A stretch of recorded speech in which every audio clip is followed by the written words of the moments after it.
Welcome to Luca and Miguel. Enjoy the video. You start by gathering essentials and initiating the only way path. Get metal ingots, the tool set, and 2 fasteners ready. Place a stable foundation with accurate 90 degrees corners so your walls align precisely, because misalignment ruins structural joins.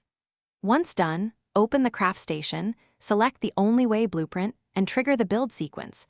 This forces the single permitted material flow. Make sure to check inventory slots and free up space. You need contiguous material input to avoid interruptions. Now you execute the complex middle steps. Feed metal continuously into the assembly so there are no gaps greater than 0. 5 seconds because pauses cause weak seams. Install anchor brackets at every 2-meter interval to transfer loads and prevent buckling, and align each panel before attaching. Once aligned, join seams with the recommended weld pattern or bolt sequence, using the specified torque settings to ensure uniform compression.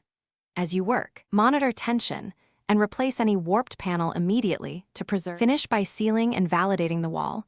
Coat all seams and inspect until you see no visible gaps, because moisture or air leaks will compromise durability. Then run a structural test. Apply a controlled static load and measure deflection against allowed limits, making sure the wall stays within spec. If something goes wrong, retorque every bolt and re-weld any weak seam. This is the single most effective troubleshooting step. Finally, document the build parameters so you can repeat the only way process reliably. Thanks for watching and please subscribe.